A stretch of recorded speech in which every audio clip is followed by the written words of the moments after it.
السلام علیکم ورحمۃ اللہ وبرکاتہ۔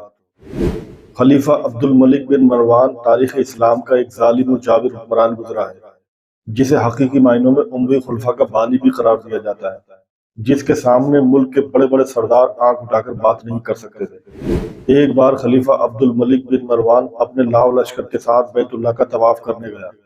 دوران طواف اس کی نظر ایک نوجوان پر پڑی جس کا چہرہ بہت ہی پروقار تھا، جس کو دیکھنے کے بعد معلوم ہوتا تھا کہ یہ نوجوان کوئی اعلیٰ نسل کا انسان ہے۔ اس کے چہرے سے روب طاری ہو رہا تھا، مگر وہ لباس کے اعتبار سے بہت ہی غریب اور مسکین لگ رہا تھا، جو اپنا جوتا ہاتھ میں اٹھائے ہوئے خانہ کعبہ کا طواف کر رہا تھا۔ ان کے اوپر ایک کپڑا اور ایک عمامہ تھا، جس کی قیمت 13 درہم سے زیادہ نہیں تھی۔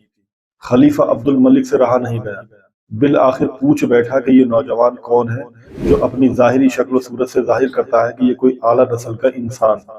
خلیفہ عبد الملک کے حکم پر فوراً اس شخص کے پاس خلیفہ کے ملازم جا کر پوری معلومات حاصل کرتے ہیں کہ یہ شخص کون ہے۔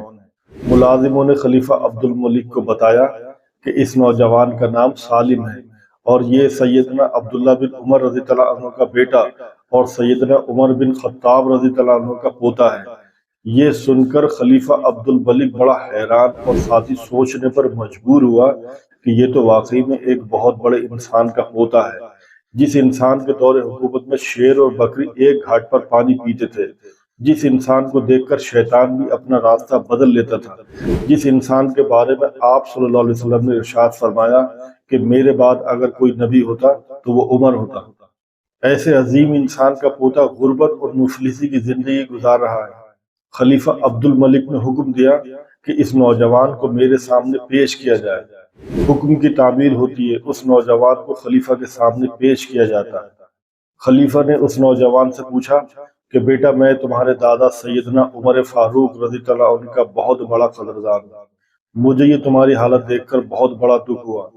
مجھے خوشی ہوگی کہ اگر میں تمہارے کچھ کام آ سکوں۔ تم مجھ سے کچھ بھی حاصل کرنا چاہو تو حاصل کر سکتے ہو، جو مانگو گے تمہیں دیا جائے گا۔ خلیفہ کا مراد تھا کہ زمین جائیداد باغات وغیرہ یا کسی بھی علاقے کی سرداری وغیرہ مانگی جائے گی تو تمہیں عطا کی جائے گی۔ نوجوان نے جواب دیا، اے امیر المومنین، میں اس وقت اللہ کے گھر بیت اللہ میں ہوں اور مجھے شرم آتی ہے کہ اللہ کے گھر میں بیٹھ کر کسی انسان سے کچھ مانگوں۔ خلیفہ عبد الملک حضرت عمر کے پوتے حضرت سالم کی یہ بات سن کر چہرے پر ناگواری کے آثار ظاہر ہو گئے، کیونکہ بادشاہ کی پیشکش کو نظر انداز کرنا بادشاہ کی توہین ہوتی ہے۔ خلیفہ عبد الملک نے اس کے چہرے پر نظر دوڑائی اور خاموش ہو گیا اور اپنے غلام سے کہا کہ یہ نوجوان جیسے ہی عبادت سے فارغ ہو کر بیت اللہ سے باہر آئے، اسے میرے سامنے پیش کیا جائے۔ حضرت سالم بن عبداللہ جیسے ہی فارغ ہو کر حرم کعبہ سے باہر نکلے تو غلام نے ان سے کہا کہ امیر المومنین نے آپ کو یاد کیا ہے۔ سالم بن عبداللہ خلیفہ کے پاس پہنچے۔ خلیفہ عبد الملک نے کہا کہ نوجوان، اب تو تم بیت اللہ میں نہیں ہو، اب تم مجھ سے کسی بھی چیز کا مطالبہ کر سکتے ہو، میرا دل چاہتا ہے کہ میں تمہاری مدد کروں۔ سالم بن عبداللہ نے کہا، اے امیر المومنین، آپ میری کون سی ضرورت پوری کر سکتے ہیں، دنیاوی یا آخرت کی؟